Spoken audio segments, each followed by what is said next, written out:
자영업은 진짜 이상한 게임이야. 문 열기 전에는 다들 이렇게 말하거든. 장사? 열심히 하면 되지. 근데 문을 열고 나면 지문이 바뀌어. 내가 오늘도 버틸 수 있나? 내 머릿속에서 바로 반박이 나와. 왜 이렇게 겁을 주냐? 맛있게 만들고 친절하면 되지. 맞아. 맛, 친절, 청결 다 중요해. 근데 그건 시작선이야. 장사판은 열심히 하는 사람들끼리 경쟁하는 판이거든. 그래서 승부는 의지보다 먼저 구조에서 갈린다. 오늘 영상은 성공담 아니야. 힐링도 아니고 그냥 자영업의 타임라인을 처음부터 끝까지 보여줄 거야. 오픈에서 폐업까지. 이게 무서운 이유는 특별한 누군가 이야기가 아니라 너무 흔한 이야기라서요. 한 장면만 상상해봐. 오픈 첫 주, 손님이 꽤 와. 꽃도 오고 지인도 오고 리뷰도 달려. 그날 밤 너는 이렇게 생각해. 됐다. 근데 한 달 뒤 같은 자리에서 이렇게 생각할 수도 있어. 왜 남는 게 없지?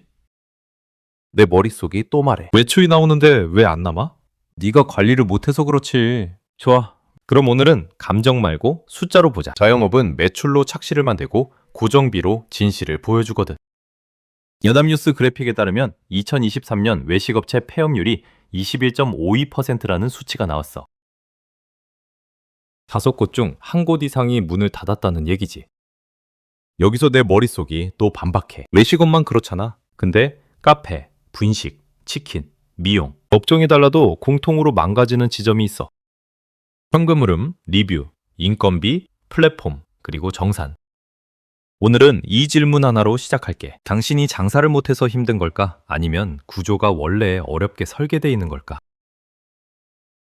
이제 답을 찾으러 가보자. 1. 열심히 하면 된다는 말. 왜 자영업자만 들으면 무너질까?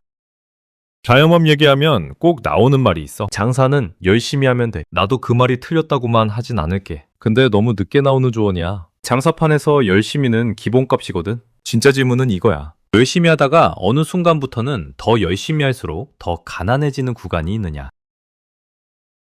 있고 생각보다 빨리 온다. 내 머릿속 반박. 그래도 결국 실력이지. 맛, 서비스, 가격, 위치. 하라면 살아남아. 맞아. 근데 실력이 성과로 바뀌려면 버틸 체력이 있어야 해.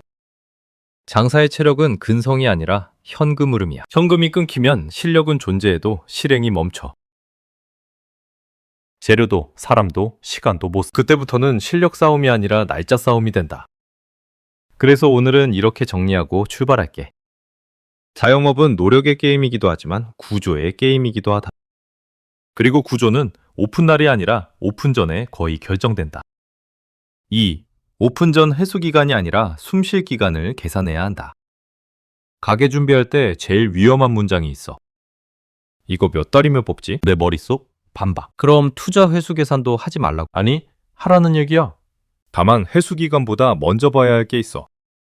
내가 숨을 쉴 수 있는 기간, 즉 버틸 수 있는 달수야. 회수 기간 계산은 대부분 평균 매출로 해. 근데 장사는 평균이 잘 안 나온다. 비수기, 날씨, 경쟁점, 공사, 내 컨디션, 직원, 변수. 이게 매출을 흔들고 흔들린 매출이 현금 흐름을 때린다. 그래서 오픈 전에는 잘 될 때가 아니라 안 될 때로도 계산해봐야 해. 분식집이면 피크 타임이 짧고 강해. 준비를 줄이면 품질이 흔들리고 품질이 흔들리면 재방문이 흔들려. 카페는 원두가 아니라 고정비가 커서 착각이 쉽고 치킨은 배달을 켜는 순간 가격 경쟁으로 빨려 들어가고 미용은 내가 아프면 매출이 바로 0이 될 수도 있어. 업종이 달라도 결론은 같아. 숨쉴 기간이 짧으면 오픈은 축하가 아니라 카운트다운이 된다. 그래서 오픈 전 마지막 질문은 이거야. 매출이 기대보다 안 나오면 나는 개선으로 갈 건가? 할인으로 갈 건가? 오픈 후의 삶이 여기서 갈린다. 3. 오픈 후 오픈 특수를 실력으로 착각하는 순간 늪이 열린다. 오픈하고 첫 주, 첫 달. 생각보다 손님이 온다. 지인도 오고 호기심도 오고 리뷰 이벤트도 붙고 노출도 한 번 받는다. 그때 머릿속에 이런 문장이 뜬다. 됐다. 근데 다른 목소리가 바로 끼어든다. 그거 진짜 실력 맞아? 대부분은 오픈 특수야. 바람은 방향을 바꿔주지 않으면 그냥 지나간다. 카페는 사진이 잘 나오면 몰리지만 다음은 재방문 이유로 싸워야 해. 분식은 처음엔 너그럽다가 시간이 지나면 기준이 정확해진다. 치킨은 주문이 늘면 품질이 흔들리고 품질이 흔들리면 리뷰가 흔들린다. 미용은 신규가 줄어들 때 재방문 설계가 없으면 일정이 비기 시작한다. 그래서 오픈 후에는 매출 그래프만 보면 안 돼. 오늘 남는 돈이 얼마인지 같이 봐야 한다. 오픈은 검증이고 오픈 특수는 기회다. 기회를 구조로 바꾸지 못하면 다음 장부터는 고정비가 주인공이 된다. 4. 운영 사장이라는 직업은 없다. 그냥 모든 담당자가 된다. 오픈하고 나면 사장은 사장이 아니다. 모든 담당자다. 주방, 홀, 구매, 인사, 회계, 홍보, CS, 청소, 멘탈까지 내가 한다.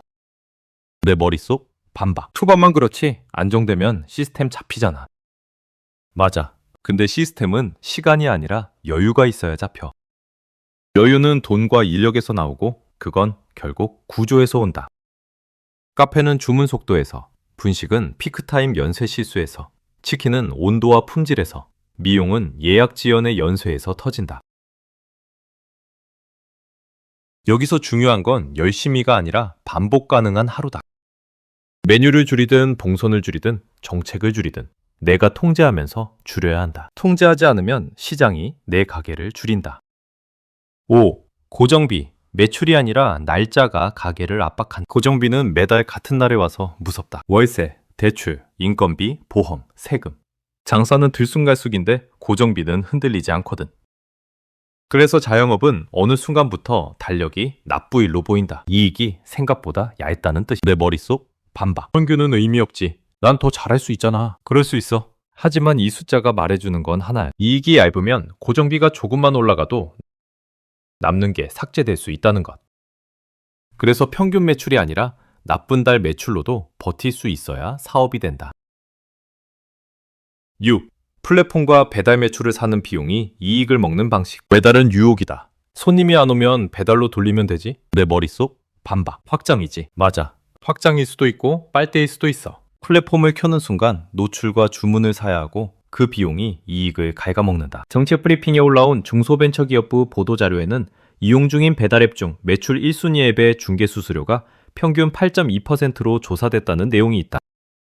입점업체가 생각하는 적정 중개수수료는 평균 4.5%로 언급됐고, 치킨은 쿠폰이 습관이 되기 쉽고 분식은 포장과 품질이 흔들리며 카페는 CS와 손실 시간이 들고 미용은 예약 리뷰 플랫폼이 통제권을 조금씩 가져간다. 플랫폼을 쓰지 말라는 말이 아니다. 다만 켤 때는 매출이 늘겠다보다 이익이 어떻게 줄 수 있지를 먼저 봐야 한다. 7. 리뷰와 컴플레인 돈보다 먼저 내가 닳는다. 외민이 아니라 생존이다. 리뷰는 기분이 아니라 매출로 연결된다. 치킨은 내 잘못이 아닌 지연도 내 가게에 남고, 카페는 느낌 같은 평가가 자존감을 깎고, 분식은 현장 컴플레인이 하루를 무너뜨리고, 미용은 예약을 안 잡고 나가는 침묵이 더 잔인하다. 내 머릿속 반박. 멘탈 강하게. 좋다. 근데 멘탈은 운영이 안정될 때 강해진다. 운영이 흔들릴 때 리뷰가 흔들리고, 리뷰가 흔들릴 때 멘탈이 흔들린다. 그래서 리뷰 대응의 핵심은 설득이 아니라 재발 방지다. 리뷰가 생기는 구조를 줄여야 한다. 그런데 그걸 하려면 결국 사람이 필요하고, 사람은 인건비로 이어진다. 8. 직원과 인건비, 사람 문제처럼 보이지만 사실은 설계 문제다. 사람을 쓰기 시작하면 사장은 운영과 인간을 동시에 배운다. 인간은 매뉴얼이 없어서 더 어렵다. 카페는 교육이 반복되면 사장이 차라리 내가 할게로 가고, 분식은 손빠른 사람을 시장 가격으로 대우해야 하고, 치킨은 야간 스케줄이 삶을 잠식하고, 미용은 팀 호흡이 고객 경험으로 바로 찍힌다. 내 머릿속 반박. 사람만 잘 뽑으면 돼. 뽑는 것도 중요하다. 하지만 더 중요한 건 사람이 덜 힘들게 일하도록 설계하는 것이다. 봉선, 역할 분담, 피크타임 정책. 인건비를 줄여 운영이 무너지면 그건 절약이 아니라 매출 파괴가 된다. 9. 대출과 이자와 세금. 가게를 닫는 건 매출 하락이 아니라 연체 공포다. 어느 순간부터 달력은 공휴일이 아니라 납부일로 보인다. 월세, 카드, 대출, 보험, 부가세. 날짜가 공포가 된다. 내 머릿속 반박. 대출은 레버리지잖아. 맞아. 문제는 대출이 성장보다 버티기로 들어가는 순간이다. 적자를 메우는 돈은 오늘을 조용하게 만들지만 다음 달을 더 무겁게 만든다. 카페는 단기 자금으로 막다가 돈을 빌리기 위해 영업하는 느낌이 오고, 분식은 이번 달만이 반복되며 치킨은 매출 소리는 큰데 장고가 조용해서 사람을 갉아먹고, 미용은 세금 시즌에 장부와 통장의 괴리가 멘탈을 친다. 그리고 이때부터 사장은 살리기 몸부림으로 들어간다. 10. 살리기 몸부림 할인, 메뉴 추가, 광고가 위험해지는 순간. 흔들리면 반사적으로 할인, 쿠폰, 이벤트, 메뉴 추가, 광고를 한다. 가만히 있으면 내려가니까. 근데 방향이 소모일 때가 문제다. 이익이 얇을수록 매출을 사는 비용이 더 무섭다. 카페는 할인 손님이 할인에 떠나고 분식은 메뉴 추가가 재고 동선 실소 확장이 되며 치킨은 쿠폰을 끄면 주문이 꺼져 비용이 고정비처럼 굳고 미용은 할인으로 시간의 가치를 깎는다. 살리기 액션은 필요하다만 순서가 있다. 비용을 먼저 통제하고 품질을 먼저 지키고 감당 가능한 메뉴와 채널만 남겨야 한다. 대부분은 반대로 해서 늪을 깊게 만든다. 11. 폐업을 결심하는 날 포기가 아니라 손실을 멈추는 결정. 폐업 결심은 갑자기 오지 않는다. 이걸 더하면 회복하나 더 망가지나 라는 질문으로 온다. 내 머릿속 반박. 3개월만 더. 시즌은 있다. 하지만 3개월만 더가 희망이 아니라 손실 확대가 되는 순간이 있다. 그 기준은 감정이 아니라 숫자다. 그리고 이 결심을 어렵게 만드는 건 남의 시선보다 내 책임감이 직원, 거래처, 가족, 내가 했던 약속들. 그래서 냉정한 기준 하나. 가게가 나를 먹고 있나? 내가 가게를 운영하고 있나? 가게가 나를 먹기 시작하면 그때는 수익이 아니라 생존 문제다. 12. 폐업. 문 닫는데도 돈이 든다. 그리고 그게 마지막 함정이다. 폐업은 끝이 아니라 정산이다. 철거, 원상복구, 정리비용, 재고 손실, 직원 정산, 세금. 중소기업중앙회의 2025 폐업 소상공인 실태조사 결과 보도자료로 인용한 기사들에서는 평균 부채 1억 236만 원, 평균 폐업 비용 2,188만 원 같은 수치가 언급된다. 폐업 비용 항목으로 철거비 518만 원, 원상복구 379만 원, 종업원 퇴직금 563만 원, 세금 420만 원 같은 내용도 함께 언급된다. 카페는 장비 감가가 크고 분식은 재고 가치가 빠르게 떨어지고 치킨은 설비 원상복구가 크게 튈 수 있고 미용은 단골 같은 무형자산이 정산서에 남지 않는다. 그래서 폐업은 마음이 아니라 돈으로 정리해야 한다. 13. 폐업 이후 진짜로 남는 건 상처가 아니라 근육이. 폐업 이후엔 조용해지고 허탈이 온다. 그때 경험이잖아는 위로가 아니라 상처일 수 있다. 먼저 회복이 필요하다. 하지만 시간이 지나면 남는 게 있다. 자영업을 해본 사람만 가진 근육, 고객 감각, 원가 감각, 동선 감각, 문제 해결력, 실행력. 이건 취업을 하든 재창업을 하든 남는다. 다만 위험한 건 재창업 충동이. 바로 다시 하면 분석이 아니라 복수가 되기 쉽다. 다시 시작하고 싶다면 물어야 한다. 내가 진 건 실력 때문이었나? 구조 때문이었나? 구조라면 나는 그 구조를 바꿀 수 있나? 못 바꾸면 다른 구조를 선택할 건가? 14. 엔딩 결론. 그리고 마지막 질문 3개. 처음 문장으로 돌아가자. 장사는 열심히 하면 된다. 열심히는 필요하다. 하지만 결론은 구조 위에 노력이다. 운도 있다.